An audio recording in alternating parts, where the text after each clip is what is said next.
Terima kasih saudara Anda masih bersama kami. Saudara, dua wanita di Jember terekam kamera pengawas mencuri ponsel seharga 16 juta rupiah di sebuah konter pinggir jalan.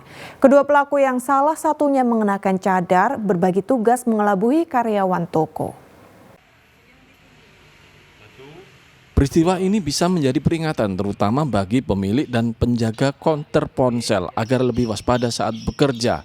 Di Jember, dua perempuan menggondol ponsel seharga 16 juta di sebuah toko Jalan Panjaitan, Kecamatan Sumbersari, Jember. Beraksi di siang bolong, kedua pelaku yang salah satunya mengenakan cadar berbagi tugas memecah fokus karyawan toko. Pelaku yang bercadar awalnya meminta karyawan toko menunjukkan ponsel keluaran terbaru. Setelah cocok, ia minta dibuatkan nota. Di saat hampir bersamaan pelaku lain melakukan tugasnya sebagai pengalih perhatian. Saat karyawan toko lengah, pelaku bercadar membawa kabur ponsel baru seharga 16 juta rupiah. Jadi dia keluar dulu ke arah barat.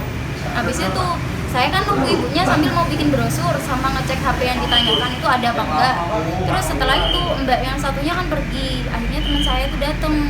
Udah selesai ngelayanin, terus saya tanya, "Mbak, ternyata tadi bukan anaknya ya?" Terus kata teman saya bilang, "Enggak, itu anaknya." Gitu. Di situ kok gak sama pernyataannya. Nah, di situ bingung, saya diem. Terus saya langsung lari cek stok, ternyata beneran hilang satu barangnya itu Z Flip-nya. Saya langsung lari ngejar orangnya tapi gak kekejar. Menurut polisi, dari modus operandinya diduga kedua pelaku merupakan satu komplotan dan pernah beraksi di toko-toko ponsel lainnya. Adanya laporan terkait dengan pencurian HP di konter Rejo Dadi, kita telah melakukan tindakan-tindakan. Yang pertama melakukan interogasi terhadap pelapor beserta saksi-saksi, kemudian kita melakukan pengecekan ke TKP atau olah TKP serta mempelajari beberapa rekaman CCTV yang ada di lokasi sehingga sebagai upaya kita nantinya untuk melakukan penyelidikan terhadap pelaku tersebut. Polisi mengimbau pemilik maupun penjaga toko ponsel lebih waspada terhadap modus pencurian yang sangat beragam. Tommy Iskandar melaporkan dari Jember.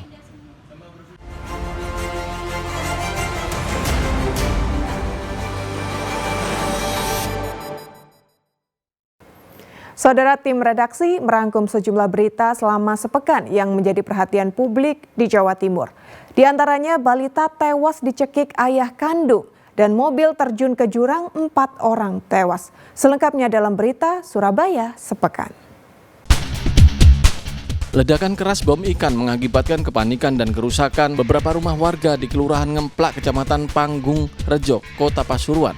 Ternyata ledakan berasal dari gudang milik Ahmad alias Matcung dan berdampak kerusakan pada 3 rumah lain di sekitarnya. Polisi menemukan potongan tubuh manusia di sekitar gudang atau sumber ledakan.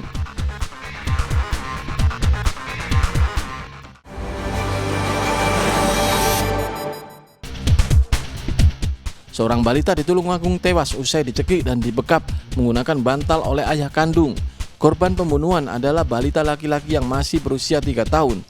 Pelaku tega menganiaya anaknya di rumah saat diminta untuk menjaga sang anak oleh istrinya. Diduga pelaku depresi setelah dipulangkan dari tempat kerjanya di Taiwan.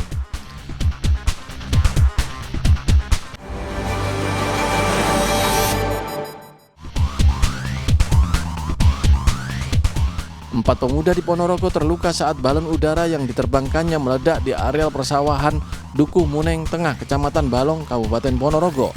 Awalnya puluhan pemuda hendak menerbangkan balon udara dan menyalakan petasan yang ditambatkan di bagian bawah balon.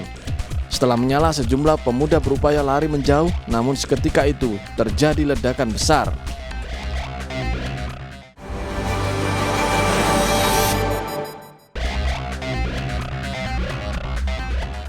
Suasana duka menyelimuti pemakaman 2 korban kecelakaan mobil jatuh ke jurang di hutan Coban Trisula, kawasan Taman Nasional Bromo Tengger Semeru, Kabupaten Malang.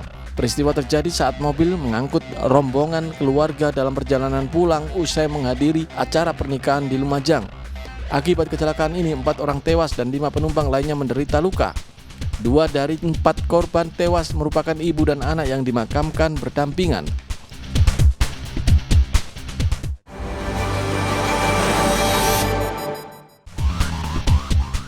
Petasan yang akan dipasangkan di balon udara meledak. Akibatnya 2 remaja di Ponorogo menderita luka bakar. Selain melukai 2 korban, ledakan petasan juga merusak sebuah rumah. Sebelumnya korban bersama sejumlah remaja lainnya sengaja membuat petasan. Rencananya petasan rakitan ini akan dinyalakan dengan cara diterbangkan menggunakan balon udara saat merayakan Idul Adha nanti. Namun naas, saat sedang membuat petasan tiba-tiba meledak.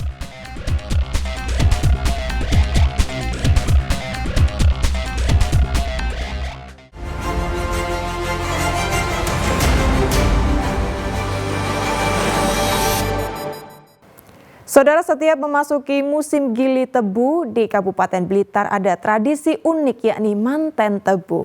Tradisi ini dilakukan sebagai bentuk syukur atas melimpah hasil panen tebu petani, serta menandai awal musim giling tiba.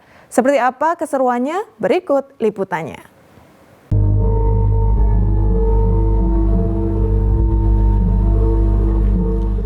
Sepintas kegiatan ini mirip seperti hajatan pernikahan adat Jawa yang digelar oleh warga. Namun setelah diperhatikan, ternyata merupakan manten atau menikahkan tebu di Desa Rejoso, Kecamatan Binangun, Kabupaten Kediri. Manten tebu ini merupakan tradisi yang biasa digelar para petani sebagai bentuk syukur atas melimpah hasil panen. Tradisi manten tebu ini diawali dengan tarian cucuk lampah, di mana seorang mempelai perempuan dan pria dengan baju adat Jawa membawa 2 buah batang tebu, kemudian dinikahkan oleh seorang penghulu. Selanjutnya tebu yang dibawa oleh kedua mempelai itu dilemparkan ke mesin penggilingan sebagai tanda masuknya musim giling tiba di pabrik gula Rejoso. Kegiatan manten tebu ini untuk melestarikan budaya tradisional yang merupakan kearifan lokal setempat. Dengan tradisi manten tebu ini diharapkan musim giling tahun ini berjalan lancar. Diperkirakan musim giling tahun ini menurun dibanding tahun-tahun sebelumnya karena dampak musim kering yang lebih panjang dari sebelumnya. Nur Ramadan melaporkan dari Blitar. Musim haji, penyedia jasa reparasitas haji di Asrama Sukolilo, Surabaya menuai berkah. Kami kembali usai jeda berikut ini.